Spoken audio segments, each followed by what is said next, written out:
Bonjour, chers choisis de Jésus. Aujourd'hui, j'aimerais que nous puissions continuer la réflexion que nous avons débutée la semaine dernière. La semaine dernière, si vous vous souvenez bien, nous avions réfléchi sur l'importance de se laisser trouver et retrouver par le Seigneur. Et aujourd'hui, j'aimerais que nous réfléchissions ensemble sur l'importance de se laisser transformer. Je remarque que beaucoup de gens essaient de se transformer eux-mêmes et qui dépassent, qui font beaucoup d'efforts et puis souvent très peu de résultats. Ces livres-là, pour le bonheur des miens, des choisis Jésus, nous enseignent un autre chemin plus facile, celui de se laisser transformer par l'amour de Dieu. Se laisser transformer par notre Créateur. Pour lui, c'est facile. Pour nous, c'est très difficile.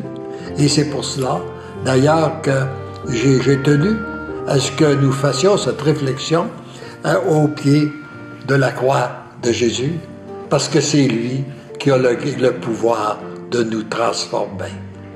Tout ce qu'il attend, c'est qu'on lui donne la permission de le faire. Ou je dirais qu'on arrête les blocages.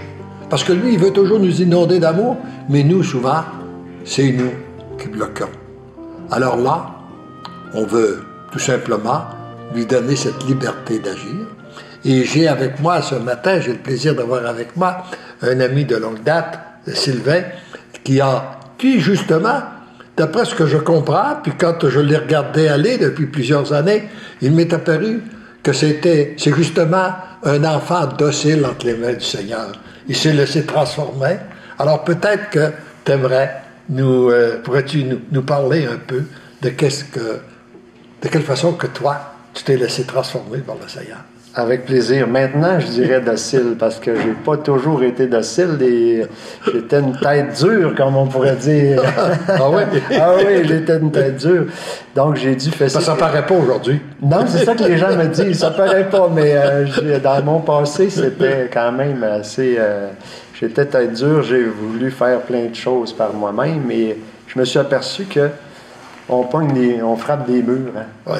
Puis c'est pas évident, parce que quand on frappe des murs, on se rassoit, on tombe même d'assez haut. Mais je pense que ça, c'est nécessaire, par exemple. Hein? Oui. Il faut en frapper de ces murs-là pour se rendre compte de notre impuissance. Absolument. Puis j'en ai frappé un à un moment donné. J'étais en train d'écouter La victoire de l'amour, et puis l'évangile du jour, c'était « Pars, va, vends tout ce que tu as et suis-moi ». Et je vous le dis, vous m'auriez donné un coup sur la figure et j'aurais pas tombé plus que ça. C'était vraiment... et puis là, quand j'ai compris ça, j'ai dit au Seigneur, bien, si tu veux vraiment que je vende tout ce que j'ai, c'est toi qui vas s'occuper de ça. Et j'étais en entreprise, j'avais des équipements et tout ça.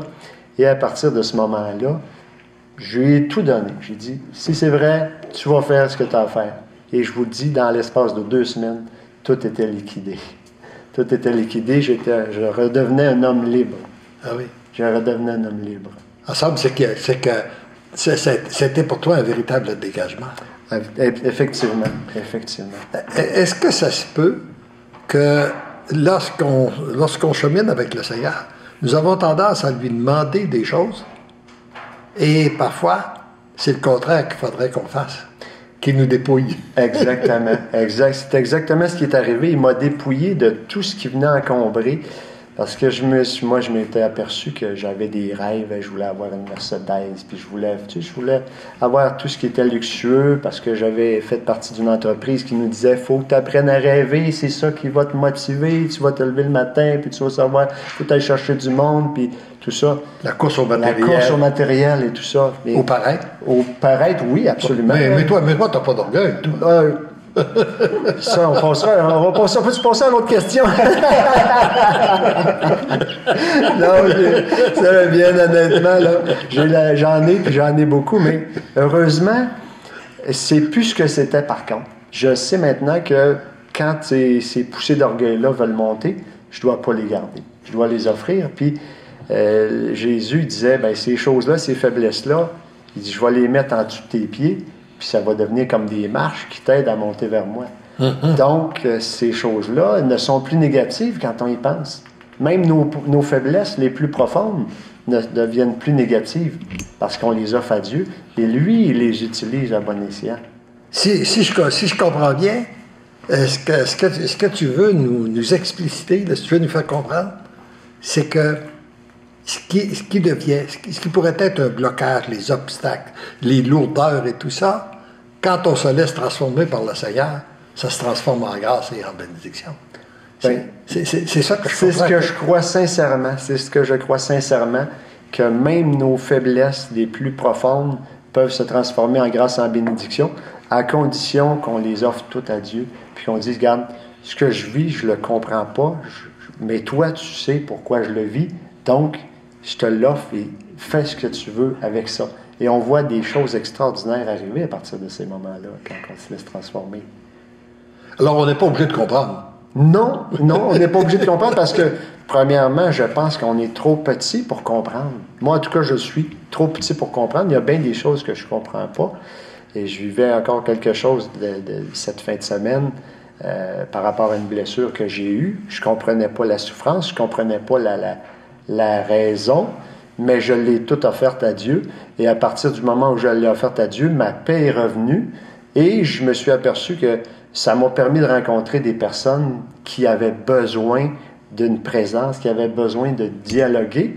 Je leur ai apporté quelque chose et eux, en retour, m'ont apporté quelque chose. Donc, à partir de là, je me dis, c'est extraordinaire. Merci Seigneur pour la souffrance que j'ai eue. Elle a été porteuse de quelque chose de bien. Donc, quand on y pense comme il faut, ça devient extraordinaire. Puis je trouve dommage beaucoup aussi que ces derniers temps, on entend parler d'avortement, qu'on entend parler de suicide assisté ou d'euthanasie. Je trouve ça dommage parce que je crois que les gens ne comprennent pas à quel point les souffrances nous transforment. Elles deviennent une source de bénédiction quand on les accueille, on les offre. Ça peut être pour nous, ces souffrances-là, elles peuvent nous apporter quelque chose pour notre transformation personnelle, mais elles peuvent apporter aussi à des gens qui nous entourent. Puis, quand Jésus disait à Léandre qu'on peut être des missionnaires sans frontières, bien, ces souffrances-là, quand elles sont accueillies et offertes pour la paix dans le monde ou pour des situations, pour les gens en Californie, par contre, présentement, qui sont dont les feux font rage, on peut penser à ces gens-là et tout offrir ça. Offrir nos souffrances avec les leurs aussi, parce que les autres, ça doit être des souffrances épouvantables.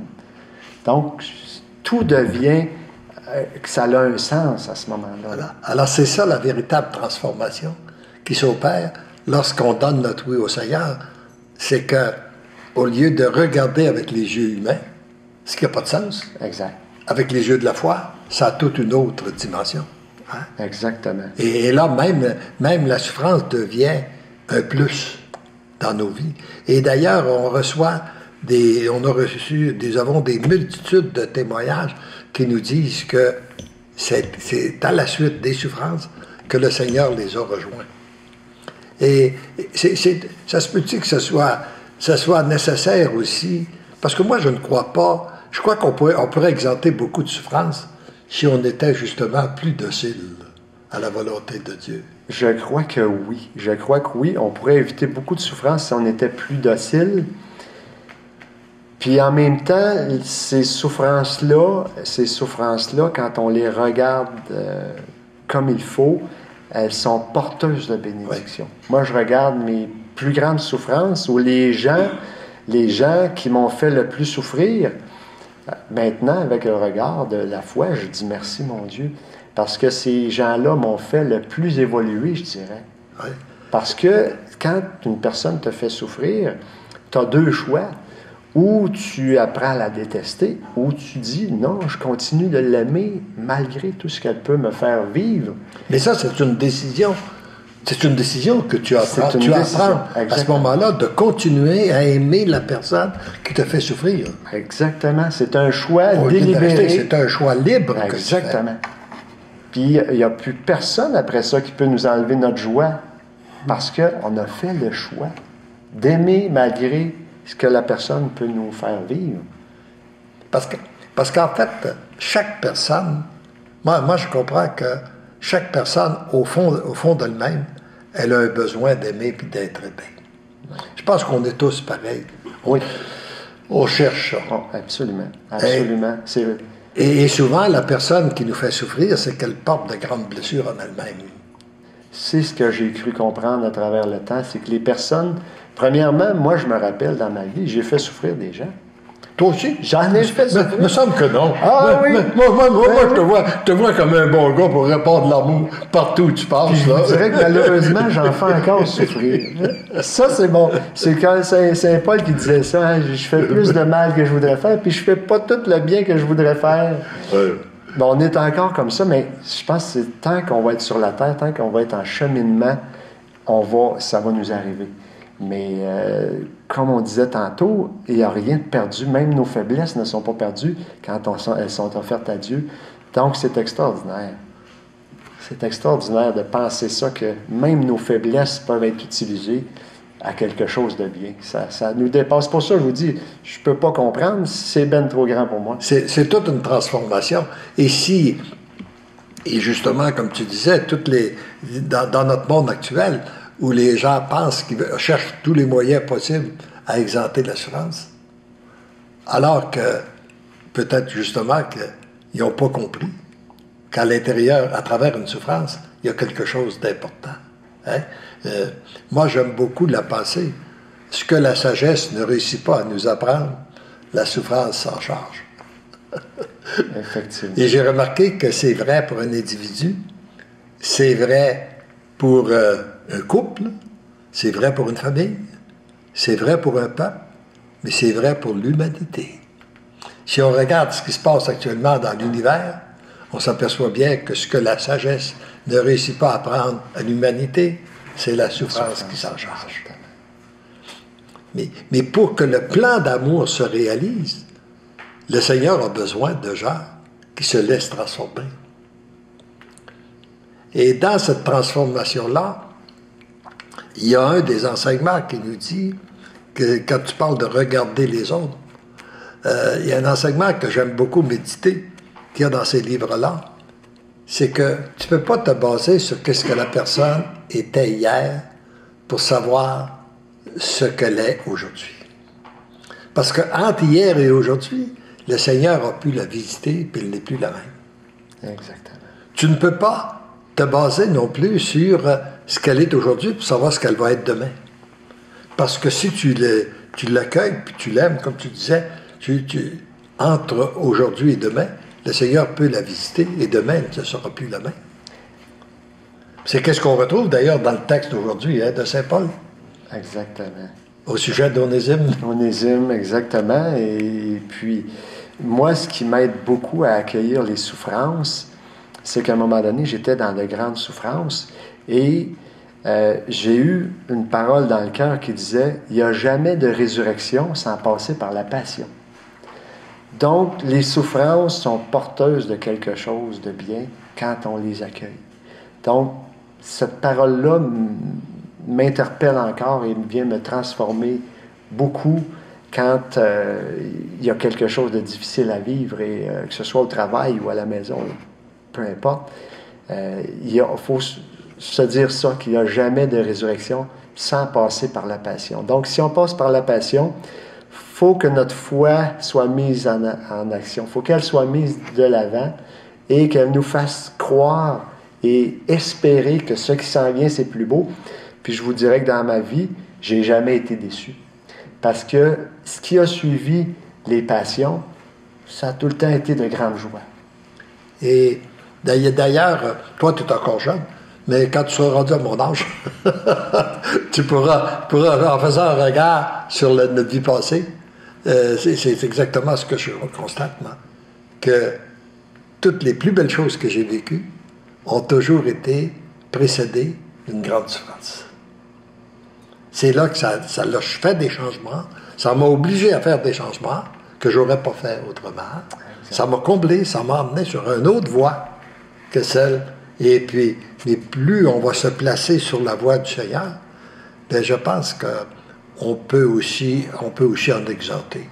Des souffrances, absolument. En devenant plus docile. Je crois que oui, on peut en exalter et on n'a pas à courir après les souffrances parce qu'elles font partie de la vie. La seule chose que je pense qu'on doit faire, c'est quand elles se présentent à nous, c'est de les accueillir et de les offrir tout de suite au Seigneur pour ne pas rester avec parce que sont trop lourdes de toute façon, sont trop lourdes à porter pour un humain. Les souffrances, on ne se le cachera pas. Je pense qu'il n'y a pas personne qui n'en souhaite, qui n'en désire, mais comme elles sont là pour nous transformer, bien, je pense que la façon la plus simple, puis c'est que ce soit le moins dur, bien, c'est ça, c'est des accueillir. J'ai un ami prêtre qui disait, qui avait écrit un livre d'ailleurs, et qui disait, il y a deux façons de souffrir. Seul, c'est stérile. Les offrir à Dieu, ça devient fécond. Comme la pluie qui tombe sur le roc, elle ne produit rien. Celle qui tombe sur la terre et que la terre accueille la pluie, cette terre devient féconde. Grâce à la pluie, elle devient féconde. Exactement. Hein? Est-ce qu'on a peut-être des gens qui nous écoutent, qui aimeraient, qui auraient des questions à nous poser ou qui auraient des réactions? Est-ce qu'on a des petits points qu'on aimerait les faire participer avec nous? Tout à fait. Alors, on a plusieurs gens qui nous saluent, entre autres Guy de Rosnay qui dit bonjour à Sylvain, etc. On a plusieurs personnes et on a des gens aussi qui ont remarqué l'icône derrière vous, qui s'intitule, et là je ne veux pas me tromper, La Vierge de tendresse. Donc je trouve ça particulier qu'on parle de souffrance et tout, et qui ont effectivement, vous avez l'icône derrière vous. On a Angèle qui nous dit que la croix précède la résurrection. Donc, effectivement, c'est important. Et moi, dans le fond, j'avais ma propre question pour vous. On parle beaucoup, quand les gens vivent des souffrances, ils ont souvent tendance à vouloir transformer les autres autour d'eux ou transformer les événements. C'est très rare que les gens vont se regarder soi-même pour trouver la solution un peu là, à leur problématique. Donc, qu'est-ce que vous pourriez dire à ces gens-là qui pensent que tout le monde a tort, sauf moi? Comprenez-vous? Qu'est-ce qu'on pourrait dire à ces gens-là? Je pense que c'est le grand combat. Puis c'est d'ailleurs toujours ce que j'ai remarqué quand on va rencontrer, si on rencontre un couple en difficulté, la personne que tu rencontres va parler de la difficulté, puis tous les torts sont sur l'autre. Puis on rencontre l'autre personne, puis elle nous dit la même chose. Alors, ça se peut-il que justement, c'est le problème de ne pas vouloir se regarder puis de penser que les problèmes viennent toujours des autres au lieu de regarder, nous, ce qu'on peut changer. Et parfois, si on change quelque chose, ça va. C'est nous qui acceptons de changer quelque chose qui vient de changer beaucoup de choses. Il y avait une image qui me revient à l'esprit qu'on disait sur ce point-là, là, quand on veut changer les autres. Il y a un type, un jour, qui veut se reposer et qu'avec sa chaise longue, il s'allonge sous un arbre pour être à l'ombre puis pouvoir bien se reposer. Et tout à coup, il s'endort, puis il se réveille, puis le soleil, il se fait brûler par le soleil. Mais il dit, ça n'a pas de bon sens. Je m'étais placé ici pour être à l'ombre. Il dit, pourquoi que le soleil s'est déplacé? Fait que là, il s'en prend au soleil, parce que le soleil s'est déplacé. Après, il dit, non, je n'ai pas d'affaire à m'en prendre au soleil. C'est la Terre qui tourne. Si la Terre n'avait pas tourné, je serais encore à l'ombre.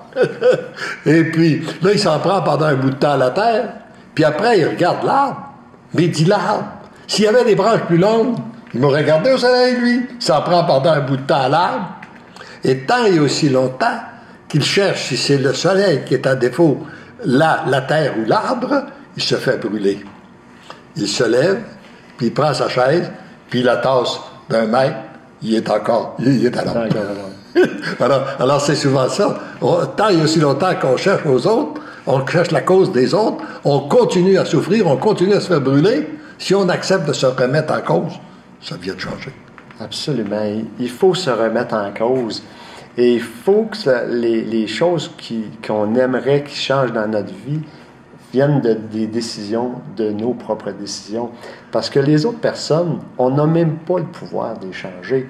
Donc, si on a des demandes à leur faire, on leur fait les demandes, mais les premières transformations doivent venir de nous-mêmes. Et bien souvent, dans bien des cas, on n'est pas capable seul de changer. Donc, c'est là que l'aide de Dieu doit embarquer en nous. Et si on permettre à Dieu de nous changer, de nous faire découvrir, de nous ouvrir les yeux. Exactement. Pourquoi qu'on est dans cette situation. Exactement. Puis après ça, se laisser transformer. Puis ce qu'on se rend compte, c'est que souvent, quand tu nous as transformés, tout à coup, ça a changé les autres. Bien, souvent, ce que je dis aux gens, c'est si on a des difficultés avec les autres, c'est souvent la paire de lunettes qu'on met.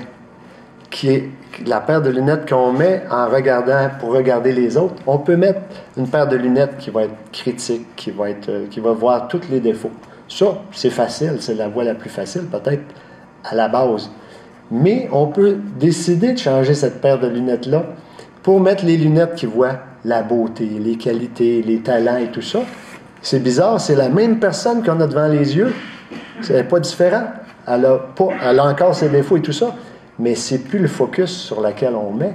On met l'emphase sur les qualités, sur sa beauté. En somme, tu regardes comme Dieu nous regarde, avec les yeux d'amour. Oui, exactement, c'est le regard d'amour de Dieu. Audrey, avec quelqu'un... Oui, mais on avait une dernière, pas une dernière, on avait une autre question. On a un de nos auditeurs fidèles qui nous dit « Oui, mais comment faire pour accueillir, quand on n'est plus en mesure d'accueillir, qu'on en souffre tellement qu'on en devient fou? » Et dans cette situation particulière-là, la personne souffre d'un syndrome de jambes sans repos. Donc, c'est une douleur constante qu'elle a et la personne arrive même à en perdre pied. Donc, elle se demande comment je peux faire pour accueillir cette situation. Elle sent qu'elle n'est plus en mesure de le faire tellement elle souffre. Donc, elle, c'est un mal physique. Il y en a d'autres, c'est peut-être plus psychique ou émotif ou quoi que ce soit. Les gens sont rendus au bout du rouleau. Qu'est-ce que vous leur diriez là, pour les aider à ce niveau-là? Moi, je pense que tant qu'on est rendu au bout du rouleau en tant qu'être humain, c'est là qu'il faut se placer. On peut se mettre à genoux et dire « Seigneur, c'est plus moi qui souffre, c'est toi qui vas venir souffrir à ma place parce que moi, ma limite est atteinte. » Je pense qu'il faut se tourner vers là parce que nous, les humains, on est limités dans ce qu'on peut faire, tandis que Dieu est illimité dans ce qu'il peut faire. Et quand il vient prendre normalement ces choses-là, en tout cas, ça l'adoucit, je vous dirais, là, les souffrances. C'est le temps de lâcher prise. C'est le temps de lâcher, oui. De tout remettre ça. Couper les attaches. De tout remettre ça entre les mains du Seigneur. Puis nous allons prier pour cette personne-là.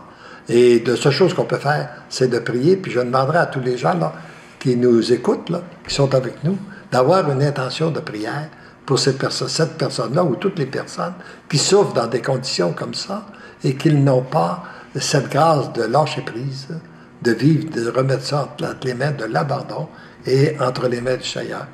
Et ça me rappelle ce que j'ai vécu avec une bonne religieuse. Puis j'aime tellement ça, cette pensée-là. J'avais donné une conférence en France. Et puis, après la conférence, il m'arrive une religieuse. Et puis, je la vois toute stressée. Puis elle me dit, priez pour que le Seigneur guérisse mon cancer. Parce que j'ai un cancer au sein, puis ça me stresse beaucoup. Puis moi, je viens de vivre la conférence. Alors, je suis sans doute poussé par l'Esprit Saint. Puis je vois que c'est une religieuse qui a de l'angoisse. Alors, je la regarde dans les yeux. Puis, je fais une chose que je n'avais jamais fait dans ma vie. J'ai dit non. J'ai dit, je ne prierai pas pour que le Seigneur guérisse votre cancer. Mais j'ai dit, je vais prier pour que vous ayez la grâce de l'abandon et de la confiance. Que vous viviez ça totalement abandonné entre les mains du Seigneur. Puis si le Seigneur veut vous guérir, il vous guérira. Moi, je me suis dit, puis là, la sœur est partie. Moi, je me suis dit, pour moi, j'ai perdu une amie. Cette sœur-là ne voudra jamais entendre parler de moi. Et à ma grande surprise, elle me revient l'année suivante pour faire une retraite avec moi. Et la première chose qu'elle me dit, je viens rendre grâce à Dieu pour la belle année que j'ai passée. J'ai vécu dans l'abandon, la confiance. Oh, j'ai eu une petite opération. au sein, ça a été l'affaire d'une petite journée. Mais tu sais, toute la différence, le regard, là, entre porter une souffrance puis la remettre entre les mains du Seigneur. Exactement. Ouais. Alors, je pense que là, le temps arrive de... Est-ce qu'il y a d'autres points? Non? Il y a beaucoup de personnes qui sont très heureux de la rencontre de ce matin et que ça vient les rejoindre dans ce qu'ils sont en train de vivre. Puis je pense que, personnellement, ce que j'ai trouvé le plus intéressant ce matin, Sylvain, c'est quand tu as parlé des lunettes, de changer les lunettes. Que si on pourrait avoir une simple transformation à ce niveau-là, de changer notre regard sur les autres et sur les situations, ça pourrait vraiment aider plusieurs personnes, incluant moi-même. Alors, je pense qu'on doit remercier Dieu pour... D'abord, on va le remercier pour la transformation qu'il fait en toi. Absolument, absolument. Et puis, qu'il continue de faire. Et sans aucun doute aussi, la transformation qu'il fait à travers toi.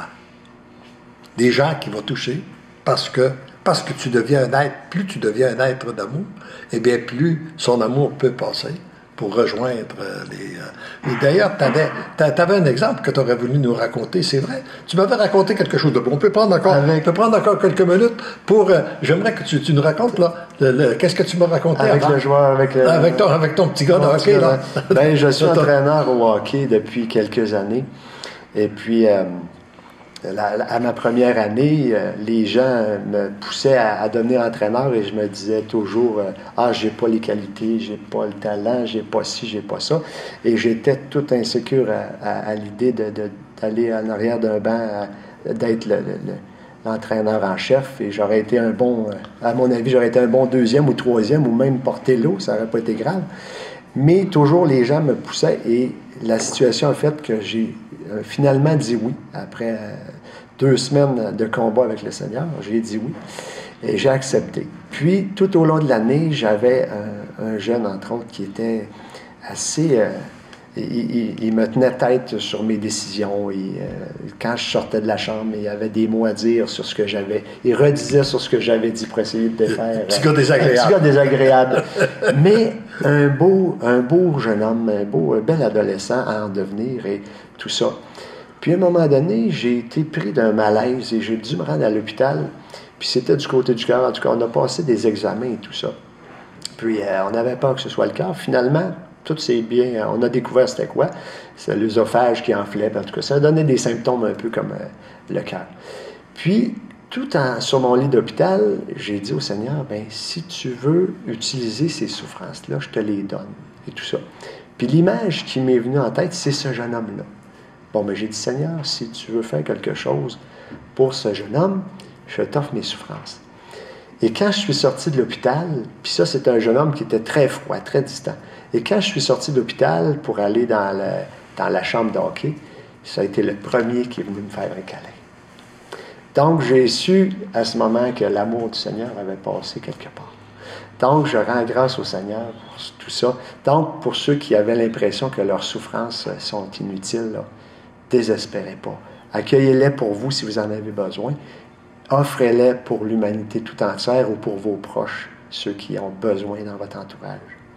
Alors, merci Sylvain de ce partage.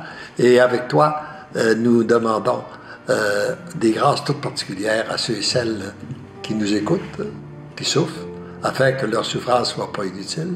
Et surtout, que chaque personne accepte de se laisser transformer par l'amour de Dieu, par le Christ qui est venu donner sa vie pour nous transformer. Et jour après jour, cette transformation-là, je pense qu'elle n'est jamais complète. Elle est toujours à faire et à refaire continuellement, tant et aussi longtemps qu'on va respirer sur cette terre, on va avoir besoin de transformation.